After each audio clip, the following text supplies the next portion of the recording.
야당인 척하면서 뒷거래로 지역 예산을 챙기고 막판에 여당 편이 돼서 예산안을 통과시켰다. 국민의당은 위장 야당이다. 구태 중에 구태다. 자유한국당이 국민의당을 향해서 쏟아낸 비판들입니다. 국민의당이 더불어민주당과 합의해서 내년 예산안을 처리하자 그 후폭풍이 일파만파 불고 있는데요.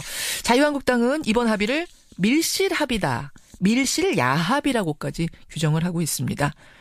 국민의당의 답변을 좀 들어봐야겠죠?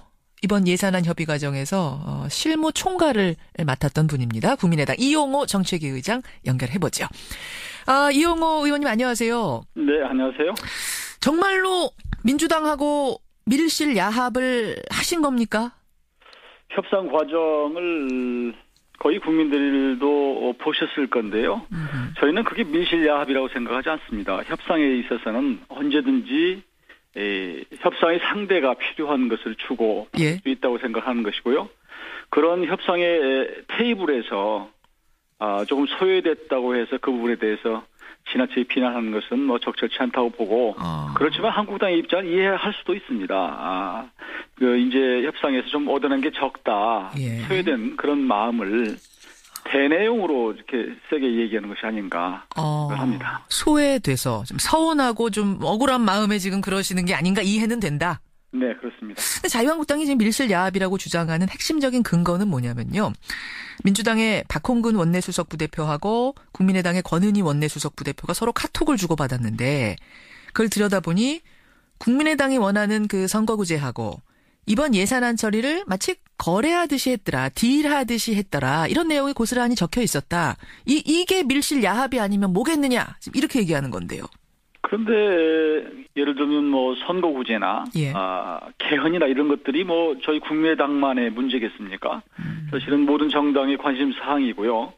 저희 당내 요구가 이런 예산 협상을 제대로 해서 이런 것을 받아내라라는 요구가 있었고 사실은 김동철 대표하고 우원식 그 민주당 대표가 조찬 회동을 했었거든요. 했었죠, 그날. 예. 이것이 한국당으로 봐서는 이제 두 당이 합쳐서 뭔가 끝내는구나 라고 하는 그런 의심, 그러면서 한국당의 어떤 협상의 전투지가 많이 무력화돼 버린, 그러면서 그냥 이 합의가 이루어진 것이 아닌가 이렇게 생각을 합니다. 아니, 자유한국당은 왜 소외됐어요, 거기는?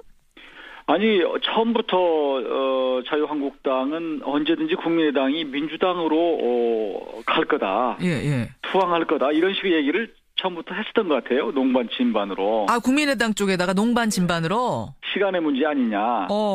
그런데 협상을 새 주체할 때는 언제든지 두 당이 더 가까워질 수 있는 것이거든요. 네, 그렇죠. 저희로 봐서도 마찬가지로 민주당과 그러면 한국당이 언제든지 합의해버리면 어떻게 될까.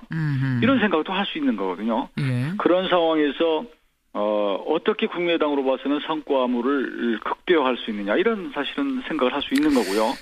그런데 있어서 한국당이 어쩌면 협상 기술이 좀 부족했다 이렇게 볼 수도 있는 겁니다. 그러니까 한국당의 능력 부족인 거지, 협상의 기술 부족인 거지, 다른 사람 탓할 게 아니다 이 말씀이시네.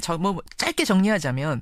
저희는 좀 더 한국당이 적극적으로 나섰다면 개헌 문제, 선거구제 문제는 왜 거기서 제기를 못했겠어요. 다른 문제도 자기들이 원하는 법안도 있을 수 있는 것이고 얼마든지 할 수 있다. 이게 개인적인 사리사욕을 취한 것이 아니기 때문에 그건 비판받을 일이 아니라고 봅니다. 근데 다른 게 아니라 이거는 예산 문제 아니냐. 예산을 가지고 협상이란 게 있을 수 있느냐? 이런 질문에 대해서 뭐라고 생각하세요? 예산은 예산대로 하지만 몇 년 전에도 이거 법안 문제, 왜냐하면 예산 끝나고 나면 바로 법안 문제로 넘어가거든요. 그렇죠. 그리고 지난해 탄핵이 있었지만 지금 제왕제 대통령제라고 하는 것이 문제가 많기 때문에 이걸 바꿔야 되는데 막상 집권하고 나서 좀 태도가 바뀐 거 아니냐. 그래서 이걸 끌어나기 위해서 저희 당으로 봐서는 얼마든지 할 수 있다고 봅니다.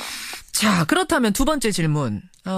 세 개 당의 원내대표가 했던 그 합의, 같이 사인하고 사진 찍었던 그 합의를 정우택 원내대표는 지금 잠정합의라고 말합니다. 언제든지 뒤집을 수 있는 잠정합의를 한 건데 이걸 마치 두 당의 원내대표가 언론에다 대고선 확정적인 합의인 것처럼 언론 프레이를 했다는 거예요. 그래서 정우택 원내대표는 아이고 내가 순진했다 이런 말씀까지 하세요.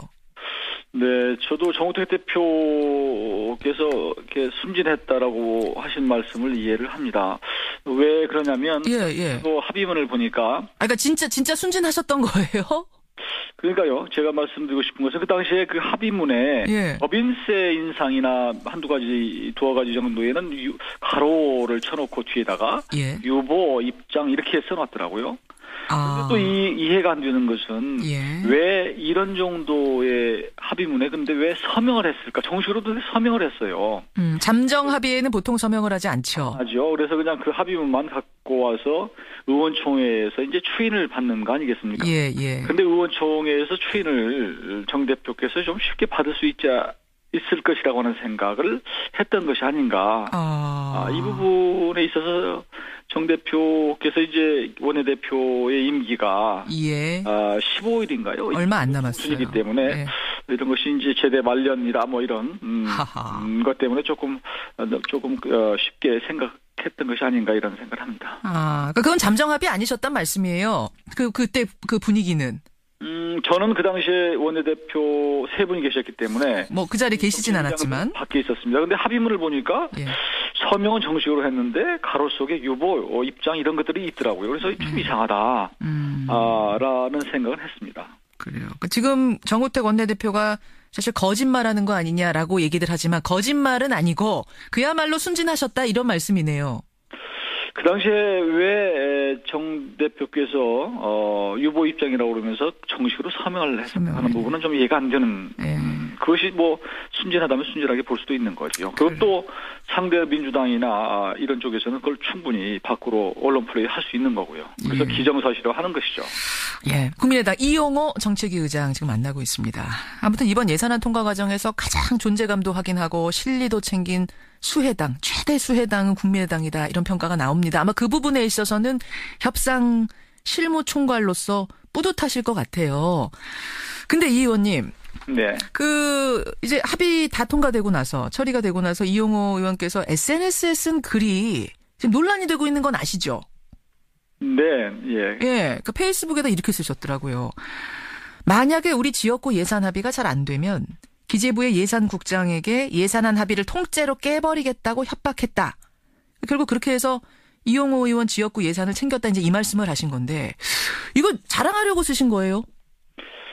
자랑이라고 이렇게 하는 것은 적절한 용어가 아니라 좀 이렇게 지역구 의원들은 뭐 어떻게든지 지역 예산 확보를 정말 치열하게 한다. 그런 모습을 좀 지역 구민들한테 보이고 싶은 그런 의욕이 있습니다. 욕구가 있는 것인데요. 그런 것을 좀 과장되게 조금 표현한 것이 이런 저한테 화가 되는 것이 아닌가 생각합니다. 그러니까 물론 뭐 지역 국회의원들이 지역민들의 이익 대변하는 거 중요하죠. 중요하고 뭐 이해합니다. 근데 한정된 예산 내에서 힘 있는 의원들 지역구 예산만 늘어나는 걸 국민들이 곱게 보지 않고 있다는 거 이거는 아시잖아요. 그렇죠. 그 부분이 제가 비난 받는 부분인 것 같은데요. 당직을 갖고 있는 예. 협상에 임한 사람이 어떻게 그럴 수 있느냐 그렇죠. 하는 건데 사실상 협상이 끝난 상황이었어요. 그러니까 3당의 합의가 완전히 끝난 상태였고 마지막에 이제 조금 증액 하는 그런 과정이었는데 아니 마지막에 조금 증액하는 과정에서 원래 쪽지 민원은 그때 들어가는 거잖아요, 원래가. 이제 그런데 의외로 뭐 저희 그 지역에는 예산 배정이 거의 없이 그런 거에 대한 섭섭함이 좀 있었기도 했고요. 어차피 그런 것은 뭐 서로 주어진 한정된 마지막 예산 조금 남은 거 가지고 서로 이 분배하는 과정이 있기 때문에 저로서도 뭐 절박함이 있었던 것은 사실입니다.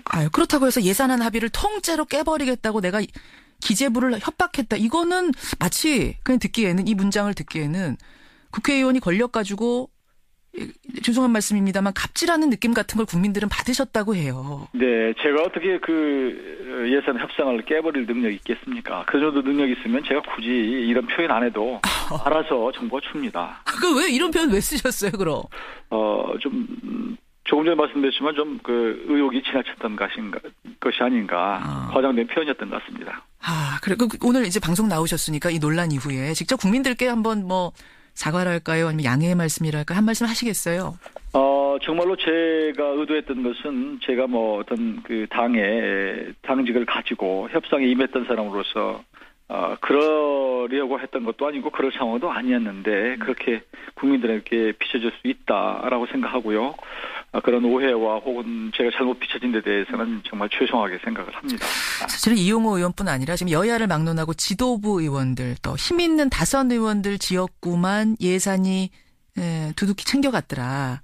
예산이 늘어났더라. 이게 드러나면서 워낙 여론의 비판이 따갑다는 거를 의원들이 좀 아셨으면 좋겠어요, 이번에. 네, 하여튼 제가 욕을 많이 먹고 다른 더 힘 있는 의원들이 좀 알았으면 좋겠고요. 그런 계기가 되리라고 생각하고요. 예. 사실 제가 그렇게 큰 소리를 쳤지만 제 지역구는 별다리 가져간 게 별로 없습니다. 그거 왜 큰 소리 치셨어요? 그러면 별로 가져가신 게 없는데 괜히 욕만 먹으셨어요. 그런 것 같습니다. 네. 아이고, 알겠습니다. 여기까지 오늘 말씀 듣죠. 고맙습니다. 네, 감사합니다. 예, 이용호 국민의당 정책위 의장이었습니다.